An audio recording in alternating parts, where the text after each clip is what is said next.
Hi everyone, welcome back to my channel. I hope all of you are doing really well.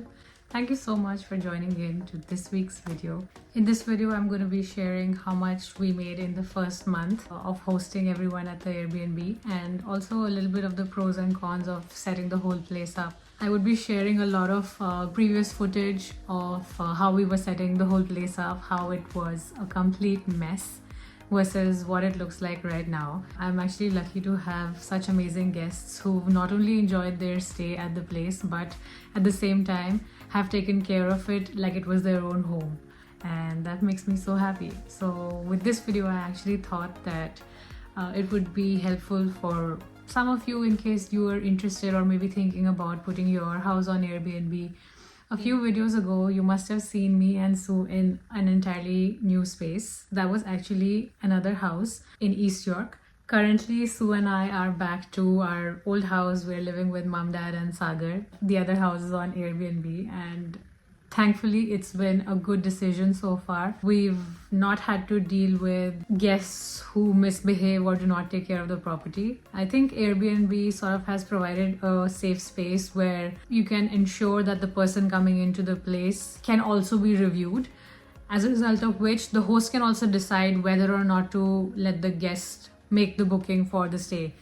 I think that can be helpful to new hosts on Airbnb. You know, when one thinks of setting their own place, they have a very different vision or aesthetic in mind. But when one thinks of setting up an Airbnb, we actually have to consider a lot of things, such as keeping the budget in mind, because it's something like for your own home, one would want to go all out in terms of what kind of bedding, what kind of wallpaper, what kind of paint, what kind of showpieces, and the list is endless. But when it comes to setting up a house for an Airbnb, you have to be mindful of not putting a lot of glass objects or showpieces, and not putting in like very or extremely expensive stuff, because you know that there might be a lot more wear and tear when other people are coming in to stay, and they may not take care of things as much as one would naturally do. Keeping all of those in mind, we set the place up to still be something that was warm, welcoming, and really comfortable. There were certain points that we would definitely not compromise on, and first of them would actually be the bedding. We got in fresh mattresses for all the rooms because we want the guests to have a peaceful sleep. And basically, anyone who is actually renting an Airbnb for a trip, the one most important thing is going to be sleep. As tourists, we all just are out of the house throughout the day because we're exploring new places and trying out new dishes at new restaurants, or visiting monuments, doing some tours or something or the other of that sort.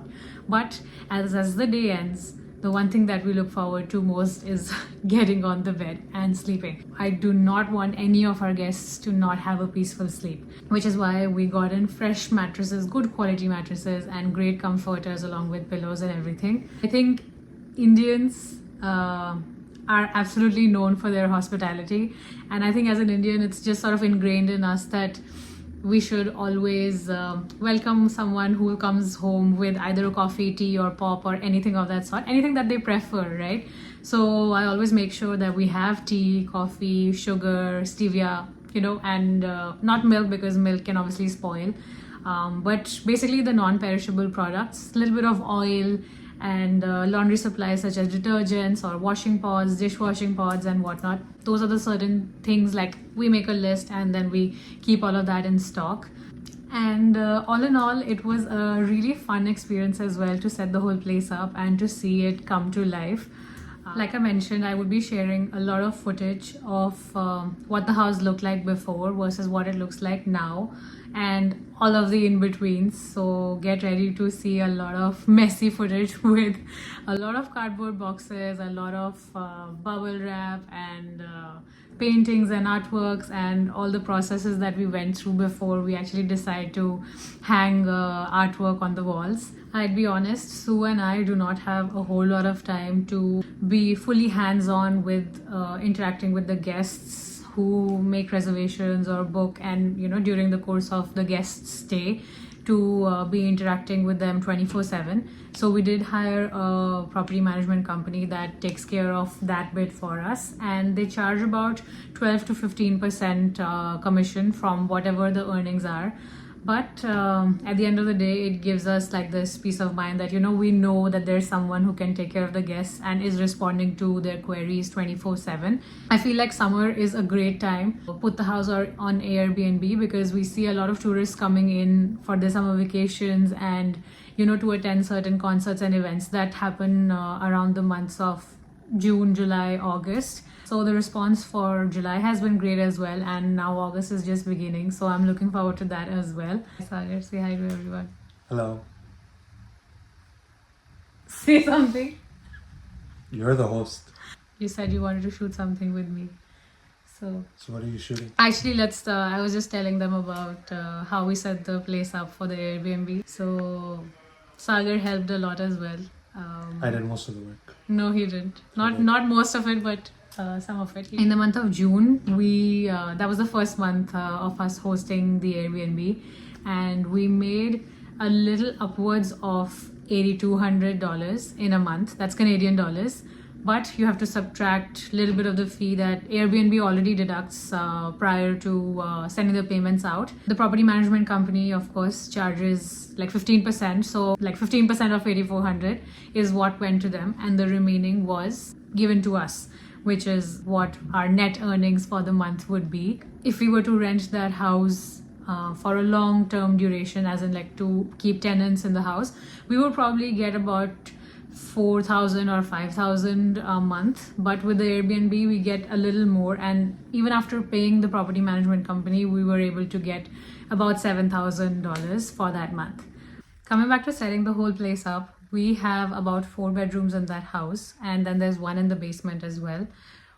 Generally, there's a requirement of a side table in each room, along with a plant that sort of contributes to the aesthetic of it. It feels like a very low effort kind of addition to a room, if you know what I mean, because generally not all houses have painted walls. Just with the white wall, I think the green just sort of brings in a little bit of the brightness, and that's why a room just looks nice. We were also requested to keep a side lampshade of sorts, you know, just like a bedside lamp or something that guests can use, while I don't have any on my sides. But it was just a general sort of a suggestion. I mean, we could choose not to put one as well, but usually it just looks nice. So Sue and I made a lot of trips to Winners, HomeSense and whatnot to get a lot of planters, a lot of lamps, a lot of showpieces as well. We went to Dollarama as well to get a few pieces that looked really nice and didn't cost a bomb. I want to talk to you about how I sort of visualize a space and bring it to life. iPhone has this feature where you can just sort of take a screenshot, tap on the object, and then it just selects that object and turns it into a PNG. So whatever space I have, I just sort of take a screenshot of whatever object, artwork, pillow, furniture, chair, bed, or anything that I want to put in that space. I just take a screenshot of it and paste it on that wall of that particular room. So I'll just share like snippets of all of the artwork that I thought that I want to put in the living room or even in the bedrooms, and how we went about measuring the size and space and sort of visualizing what it would look like, and eventually eventually fix and decide on the one that Sue and I loved the most. So with the living room, I knew that I wanted to give it a sort of modern minimal look, but at the same time make it very cozy and comfy. So I decided to add in a lot of pillows, like a lot of mini cushions and throws, so that people can just snuggle up while watching a movie in the living room. Even when it comes to the beds, there were like a lot of decorative pillows, and there's a lot of mix and match as to what goes well in each bedroom, because each room has a different position, meaning there's a different amount of sunlight that gets in through the windows. Sometimes windows are east facing, or you understand. And then to put drapes or blinds, that was a question, because guests obviously value their privacy a lot. While I would be okay to let all the sunlight come in, the guests would want privacy. So we had to understand that they needed to have drapes, they needed to have blinds. So that was an add-on that we did. I feel like artwork was the major expense, because that house wasn't set up. And Sue and I had only started to live there for about 5-6 months, and we didn't really set it up. We just had our bed in there, because obviously where else would we sleep, and then a little bit of the kitchen was set up for us, and a little bit of the living room was also set up. But with the Airbnb, one just definitely has to ensure that the house is completely set up. That's why we thought that artwork would just bring the whole place to life without doing a lot of painting jobs around that would cost us more. Eventually the house ended up looking great. It's a house that I would personally want to live in as well. Setting up a place and making it look very nice and warm and welcoming to guests is one thing, but I feel like another major thing is the location as well. With Toronto, or Toronto as people living here would call it, the major concern is your close proximity to downtown. And with the house in East York, I feel like since it's a 10-minute drive away, like downtown's pretty close, I feel like guests are more inclined to make a booking in those particular areas as opposed to, say, Ajax or Pickering, which are like a little further out, or maybe Waterloo for that matter. And I would say Niagara is obviously another space that one would consider opening an Airbnb or renting their place for an Airbnb, because we know that tourists would visit those locations, because those are the major spots for sightseeing when visiting Canada. I would love to hear your thoughts as well on what you think of the place, and I will leave the link of the house in the description box below. So in case any of you are planning to visit Toronto, please use that link to make a booking, and I would be more than happy to host you.